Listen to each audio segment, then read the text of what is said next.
Anthony van Dyck. Anthony van Dyck nació en Amberes el 22 de marzo de 1599.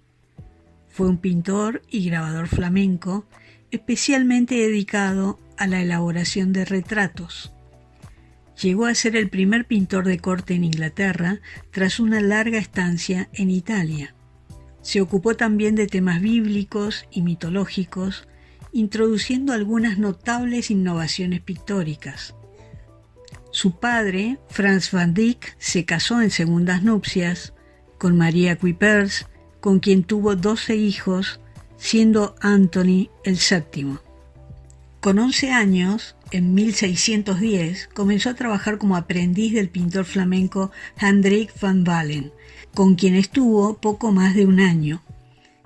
En 1615, abrió un taller personal junto al joven amigo Jan Bruegel el Joven, con quien abandonó la escuela del maestro.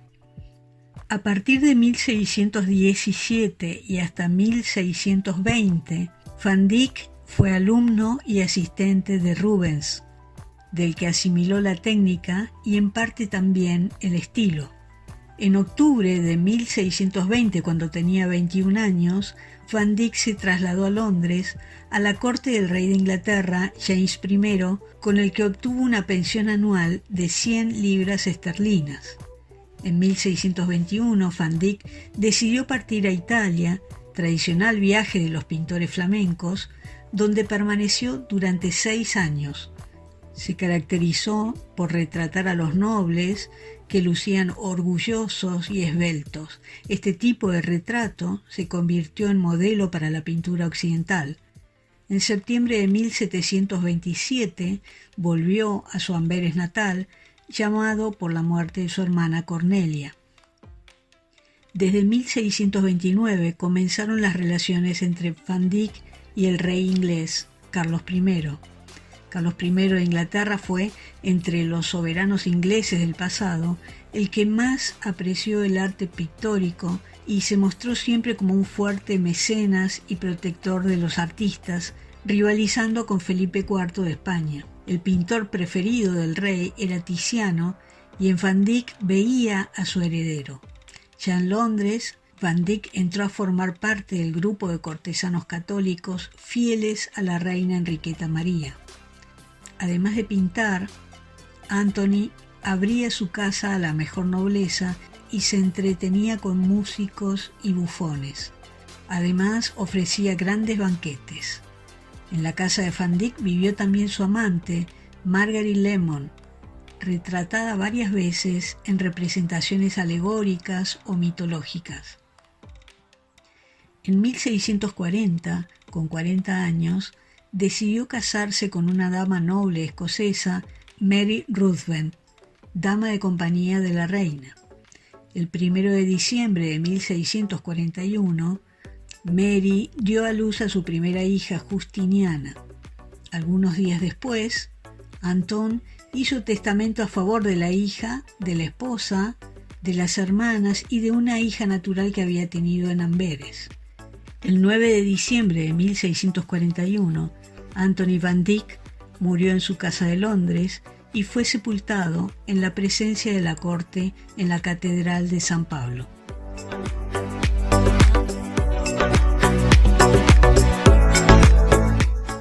La serpiente de metal, año 1618. Esta obra se encuentra en el Museo del Prado de Madrid. Representa una escena dramática tomada del Antiguo Testamento que narra el momento en que Moisés salva a su pueblo de las serpientes enviadas por Dios como castigo por su falta de fe. Sobre una vara la serpiente de bronce, que cura con mirarla a todo el que ha sido mordido por los reptiles, simboliza la salvación. El momento trágico se ve reflejado en las expresiones de las caras de los personajes de la pintura. Es una de las pinturas de la primera etapa de Van Dyck.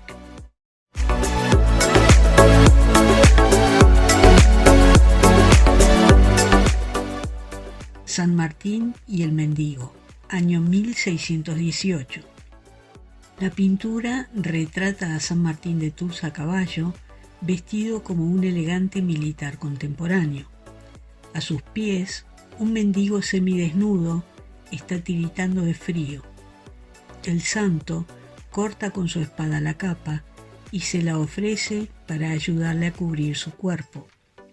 La composición se remonta a un dibujo de Rubens, un artista que influenció mucho a Van Dyck.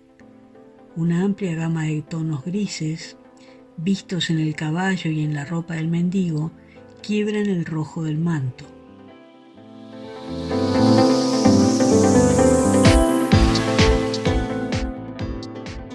El prendimiento de Cristo, año 1620. Esta obra se encuentra en el Museo del Prado de Madrid.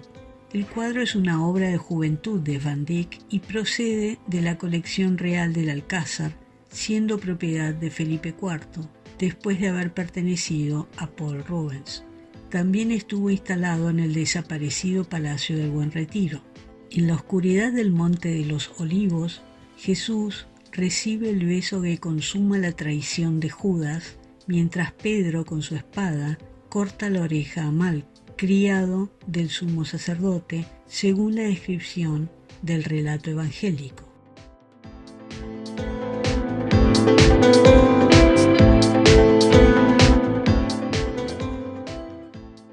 La coronación de espinas, año 1620, se encuentra en el Museo del Prado. Primero lo tuvo en su poder Rubens, luego pasó a la colección de Felipe IV y de ahí pasó al museo en 1839. Tomado del Nuevo Testamento, el tema de la obra se describe en los evangelios de Mateo y Marcos. Con Jesús en el eje de la obra, una serie de soldados judíos humillan a Cristo poniéndole una túnica que simula su realeza y coronándolo con una corona de espinas, mientras que a sus pies un perro lo desafía. El soldado que coloca la corona es el único vestido con una armadura de la época del pintor.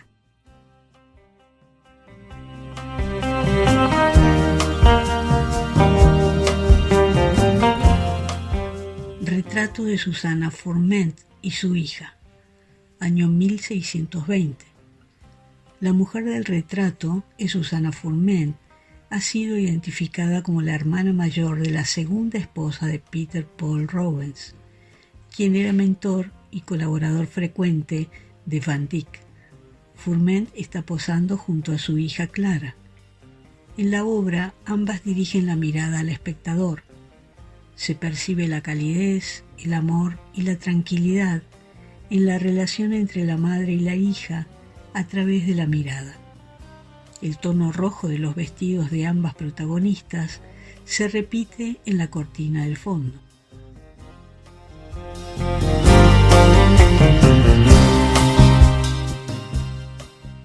Retrato de Isabella Brandt, año 1621. La obra se exhibe actualmente en la Galería Nacional de Arte de Washington. Isabella Brandt fue la primera esposa de su maestro Pedro Pablo Rubens. La obra fue realizada en Amberes. Se puede ver al modo veneciano un gran cortinado rojo en la esquina superior izquierda. De fondo se observa el patio de la casa de Rubens, que el artista había hecho construir en estilo barroco. En particular, es diseño propio de Rubens.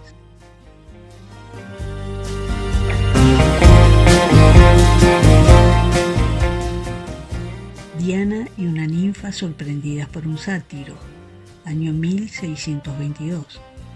En la obra, representados de cuerpo entero, aparecen una ninfa y Diana cazadora que duermen tras una jornada de caza.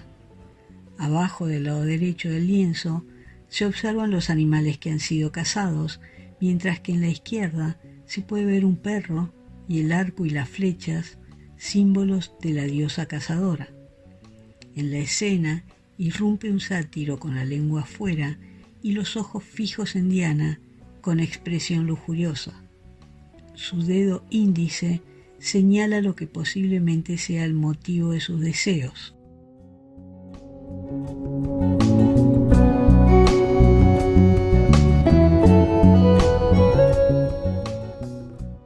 Retrato del cardenal Bentivoglio, año 1625.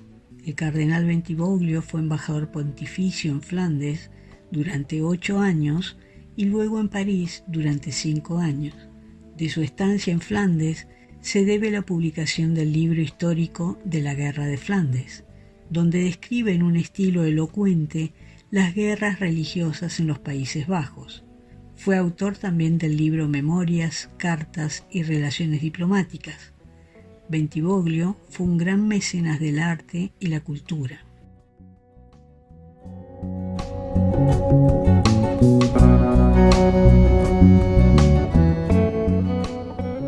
Los niños Balbi, año 1625. Van Dyck pintó este retrato de 3 hijos de una familia aristócrata durante su estancia en Génova. Los retratados no están identificados, pero el cuadro estaba en posesión de Constantino Balbi y lleva su nombre. El análisis de los pigmentos y la investigación del cuadro revelan una técnica de vidriado muy elaborada que Van Dyck no había utilizado en su obra posterior. La cortina azul rojiza y el vestido oscuro del niño mayor son ejemplos destacados de esta técnica pictórica.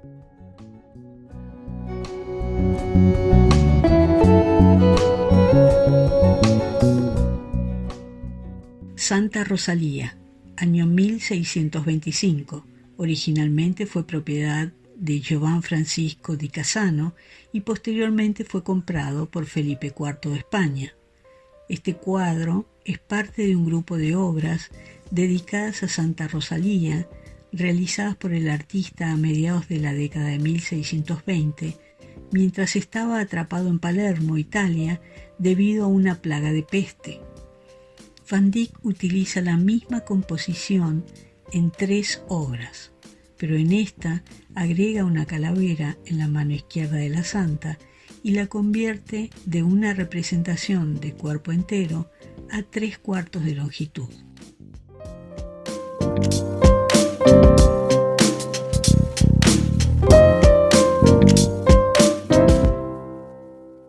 Mujer noble genovesa, año 1626. Van Dyck pasó la mayor parte de sus años italianos en Génova, un próspero puerto mediterráneo con una importante comunidad flamenca. Pintó grandes retratos a las familias nobles de la ciudad, muchos de los cuales todavía adornan sus palacios. Este retrato de una joven lujosamente vestida de pie sobre un fondo arquitectónico vagamente definido es un ejemplo típico de sus obras. Aunque la mujer sigue sin ser identificada, la faja que cruza su torso y los bordes negros de sus puños parecen indicar que la mujer es viuda.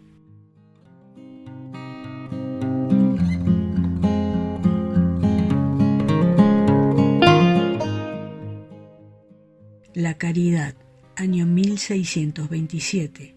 Van Dyck pintó la Caridad en Amberes tras su regreso de Italia. Se percibe claramente la influencia de pintores italianos como Tiziano y Guido Reni. La mujer aparece como figura central. Tiene sobre su falda a un niño, mientras otros 2 están aferrados a su espalda. Los pliegues de la ropa y de la piel son los grandes protagonistas. El análisis de pigmentos ayuda a comprender mejor la complicada técnica pictórica de Van Dyck. El mejor ejemplo son las cortinas de color marrón rojizo, pintadas con una amplia gama de pigmentos diferentes, como el carmín, el índigo y el vermellón.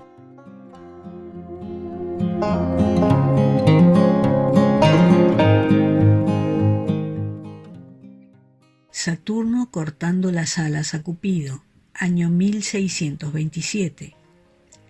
También conocido como el tiempo corta las alas del amor.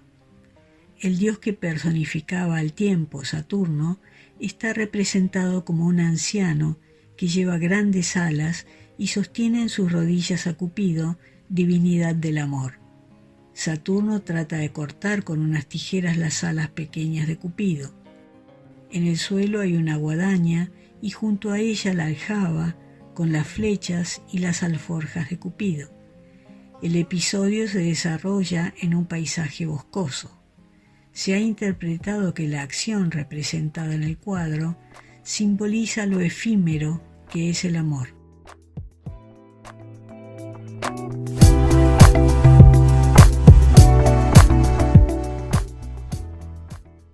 Infanta Isabel Clara Eugenia, año 1628.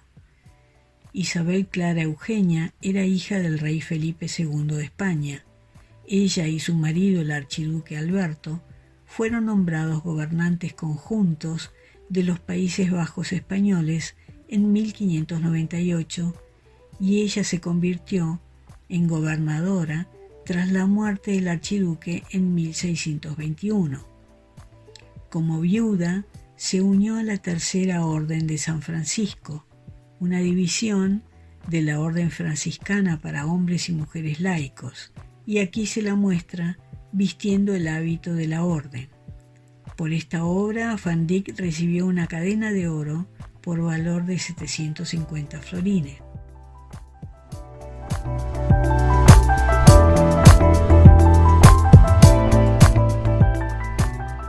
La visión del beato Hermann Joseph, año 1629.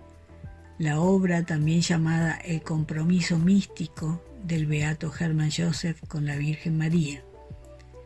El cuadro representa a Hermann Joseph, canónigo y sacerdote de la región de Colonia, quien era devoto de la Virgen María y, según la leyenda, tuvo varias visiones de ella a lo largo de su vida. El cuadro muestra una de esas visiones en la que se unió a María en matrimonio místico y recibió el nombre de José como su esposo San José. La pieza fue producida para una capilla de la iglesia de San Ignacio de Amberes.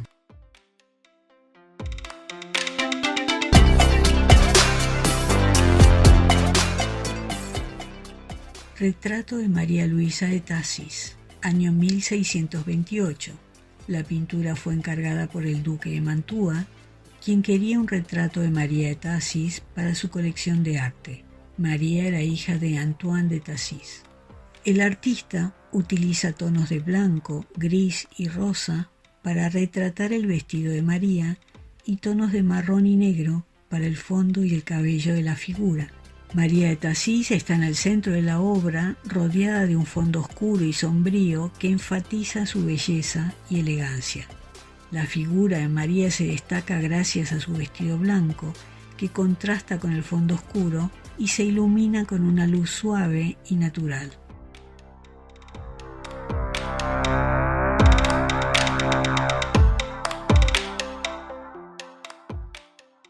Retrato del padre Giancarlo della Fé, año 1629. El padre Giancarlo está sentado en una silla mirando al espectador, lo que le da una apariencia de seriedad y autoridad. Además, Van Dyck ha utilizado una técnica de iluminación suave que crea un efecto de profundidad y volumen en la figura. El padre Giancarlo poseía conocimientos avanzados de matemáticas y sirvió en la corte española como cosmógrafo y como especialista en temas de guerra.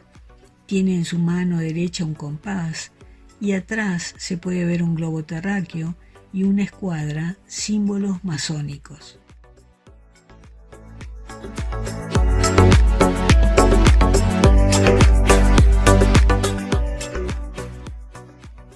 Carlos I y Enriqueta María con sus dos hijos mayores, año 1632. Este fue el primer encargo de Van Dyck tras su nombramiento como pintor de la corte de Carlos I en 1632. Muestra a Carlos y su reina, Enriqueta María de Francia, con sus dos hijos mayores, el príncipe Carlos, más tarde rey Carlos II, de pie al lado de su padre, y María en brazos de su madre. Al fondo vislumbramos una silueta de la Casa del Parlamento, Westminster Hall, y posiblemente la Torre del Reloj. Al mismo tiempo que el rey y la reina están sentados, Carlos ha colocado su corona a un lado y dos pequeños perros juegan entre la pareja real.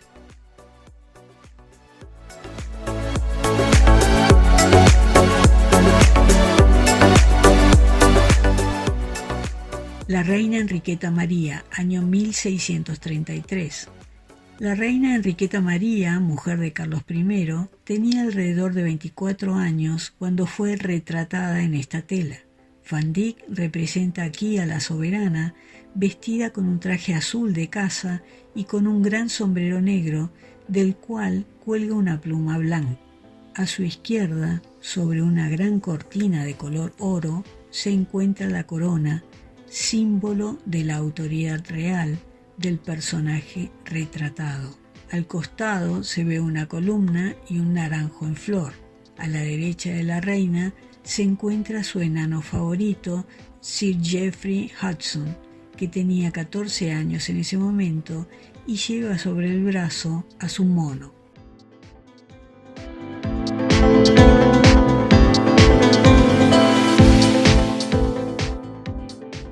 Don Diego de Mesía, marqués de Leganés, año 1634.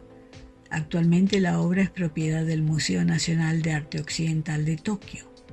Diego de Mesía fue un prestigioso general, recibió el título de primer marqués de Leganés en 1627, luego fue embajador extraordinario en Francia y gobernador en Milán en 1635. El marqués invirtió gran parte de su fortuna en obras de famosos artistas flamencos, italianos y españoles y se hizo retratar en numerosas ocasiones con la llave de gentilhombre de la Cámara del Rey y primer caballerizo.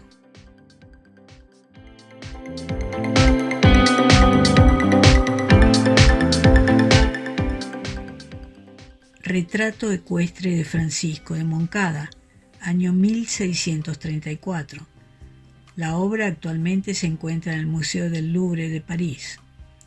El retrato había sido realizado un año después de la llegada de Francisco de Moncada a los Países Bajos de los Habsburgo para asumir el cargo de gobernador. El retrato muestra a Moncada de frente, con armadura completa y cuello blanco, mientras apoya la mano derecha sobre un bastón de mando y la izquierda oculta, se supone, sujetando los frenos del caballo. Como era costumbre de los capitanes españoles, lleva una banda roja ceñida al brazo izquierdo.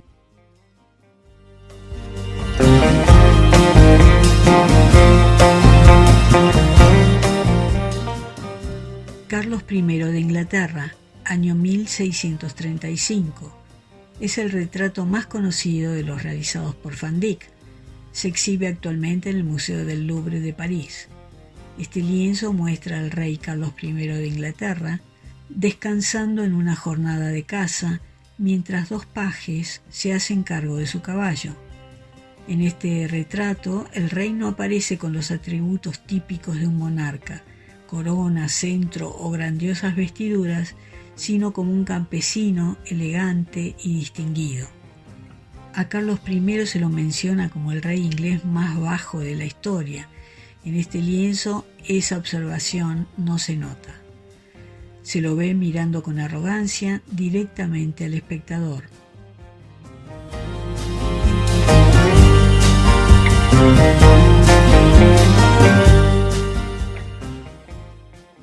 Sir Endymion Porter y Anton van Dyck, año 1635. Este es un autorretrato de Van Dyck en el que se representa a sí mismo junto a su protector, Sir Endymion Porter. Está realizado en forma oval. Se exhibe actualmente en el Museo del Prado de Madrid, España. Porter era un colaborador del rey y ayudaba al soberano en la adquisición de telas de grandes pintores. Ambos personajes posan una de sus manos sobre una piedra, lo que se ha interpretado como una metáfora de la solidez de su amistad. El de la derecha de negro es Van Dyck y Porter tiene un atuendo más luminoso que denota cierta superioridad.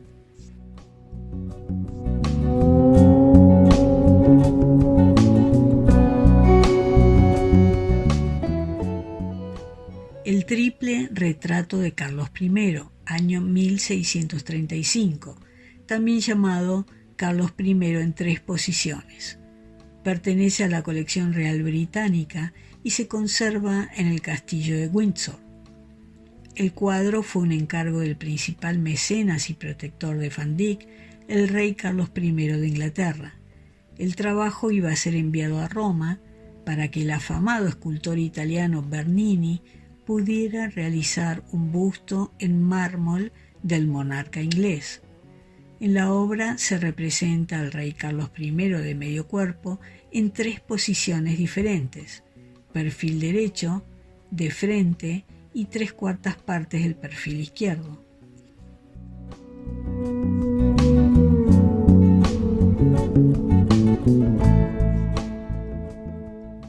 James Stanley con su esposa, año 1636. Esta pintura representa a la familia de James Stanley, el conde de Derby, descendiente del rey Enrique VII y miembro de una de las familias más poderosas de Gran Bretaña. A la izquierda vemos a su esposa, Charlotte de la Tremoille, nieta de Guillermo de Orange. En el centro de la pintura está su hija vestida de naranja, evocando visualmente su ascendencia naranja. Las figuras están juntas contemplando un paisaje.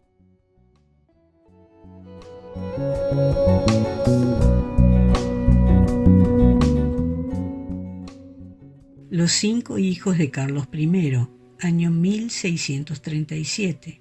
En este cuadro están retratados los 5 hijos del rey de Inglaterra, Carlos I, y su esposa, la reina Enriqueta María.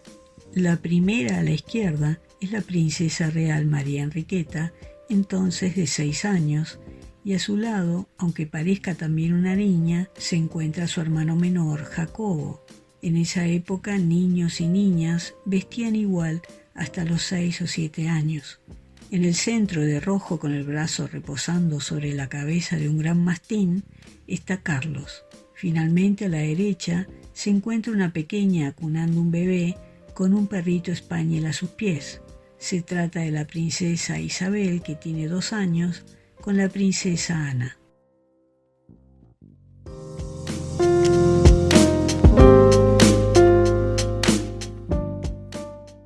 Lord John Stuart y su hermano, año 1638. La pintura representa a 2 jóvenes de 16 y 17 años, hijos del tercer duque de Lennox. A la izquierda está Lord John Stuart y a la derecha Lord Bernard Stuart. Los 2 hermanos visten con prendas de seda y satén y cuellos de encaje.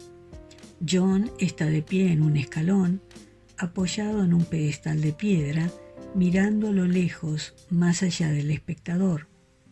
Bernard lleva sus pantalones bordados, botas de cuero con espuelas y una espada.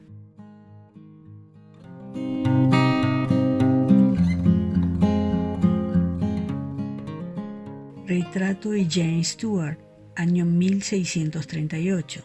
James es el 4º duque de Lennox y primer duque de Richmond. La obra se encuentra en el Museo Metropolitano de Arte. James, amigo íntimo del rey Carlos I, es el hermano mayor de John y Bernard Stuart. El duque porta la insignia de la Orden de la Jarretera, la orden de caballería más alta de Inglaterra, que se inspiró en la leyenda de los caballeros del rey Arturo y la mesa redonda.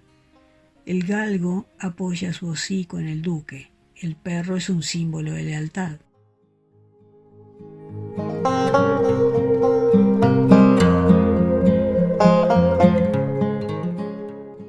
Sir John Suckling, año 1638. Sir John Suckling era un aristócrata y soldado inglés que vivió en la corte del rey Carlos I. También fue miembro del Consejo Privado. Fue poeta, escribió obras de teatro y en este retrato aparece vestido con un traje escénico. El pequeño trozo de papel que se asoma fuera del libro dice Shakespeare. Sostiene en sus manos la primera edición en folio de Shakespeare de 1623. Está abierto en Hamlet.